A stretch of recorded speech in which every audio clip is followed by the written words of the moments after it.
Bab 1364. Sekarang Adril hanya perlu mengisi ulang selama 8 jam.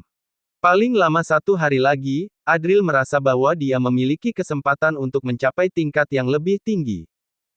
Namun, hanya itu saja tidak cukup, dirinya harus mencari cara untuk mengusir orang-orang agar bisa masuk dan berenang di mata air abadi. Saat sedang memikirkan hal ini, Adril tiba-tiba merasakan sebuah energi sejati menghampirinya. Adril tiba-tiba terbangun dari keadaan berlatih, lalu bangkit dan terjatuh ke samping. Dia melihat dengan ekspresi dingin, muncul sebuah lubang kecil di tempatnya berada sekarang. Jika seorang praktisi bela diri biasa mengalami ini, kemungkinan besar dia akan langsung terjerumus ke dalam kegilaan. Pada saat ini, hanya terlihat Cheol berjalan masuk dan diikuti oleh seorang murid muda.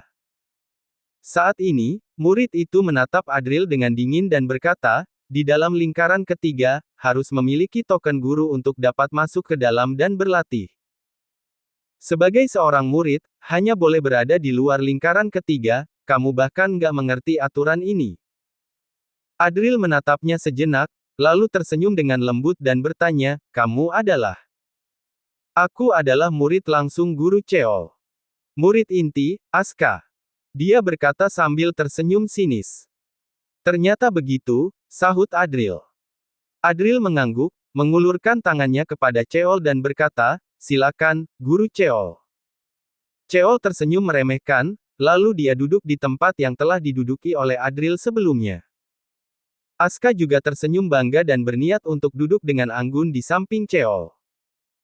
Namun pada saat ini, Adril tidak ke sana, dia hanya menunjuk Asuka dan berteriak, Asuka, aku ingin melakukan pertempuran hidup dan mati denganmu. Apakah kamu berani menerima tantanganku? Apa? Asuka langsung menatap Adril dengan terkejut. Bahkan wajah Cheol juga dipenuhi dengan ekspresi aneh. Pertempuran hidup dan mati. Akademi memang memiliki aturan ini. Hanya ketika ada dendam yang tidak dapat diselesaikan, seseorang akan mengusulkan pertempuran hidup dan mati. Akan tetapi, sekarang dirinya hanya mengambil sebuah tempat duduk dan Leo mengajukan pertempuran hidup dan mati. Bukankah dia aneh? Nggak berani terima. Kalau begitu enyahlah dari sini. Pengecut nggak pantas memiliki sumber daya. Seru Adril dengan nada dingin. Kamu. Asuka sangat marah dan hampir muntah darah.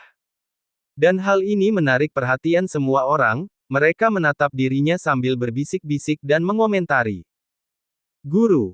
Asuka agak panik dan melihat Cheol dengan tatapan memohon. Dia tahu kekuatan Adril. Adril berhasil mengalahkan Dylan yang berada dalam keadaan puncak, bagaimana dia bisa menerima tantangannya. Sekarang nama Leo sudah sangat terkenal di Akademi Arjuna. Seorang murid yang baru masuk telah mengalahkan Dylan yang berada di peringkat 3 besar 7 pemuda Arjuna, ketenaran semacam ini telah mengguncang seluruh akademi. Leo, jangan terlalu menindas orang. Teriak Cheol. Adril maju selangkah dan tidak mengalah, lalu berkata sambil tersenyum sinis, aku memang memaksamu, kamu bisa apa? Cheol terus menatap Adril untuk sesaat, kemudian dia mendengus dingin. Dia memberikan tempat kepada Adril dan hendak duduk di sisi lain. Namun, sebelum Cheol duduk, Adril tersenyum sinis dan berkata, Guru Cheol, aku lupa memberitahumu. Selama aku sedang berlatih, kamu tidak diizinkan untuk melangkah ke dalam mata air abadi. Jika tidak, aku akan melakukan pertarungan hidup dan mati dengan muridmu. Nggak tahu berapa banyak murid yang bisa kamu korbankan. Kamu. Cheol menatap Adril dengan tidak percaya. Aku hanya menindasmu sejenak untuk mengembalikan sedikit harga diriku, tetapi kamu malah terus berselisih denganku. Namun, melihat tatapan dingin Adril yang beralih ke Asuka, Cheol menggertakkan giginya dan berkata, ayo pergi. Kali ini, Asuka bagai menghindari wabah dan segera pergi bersama Cheol.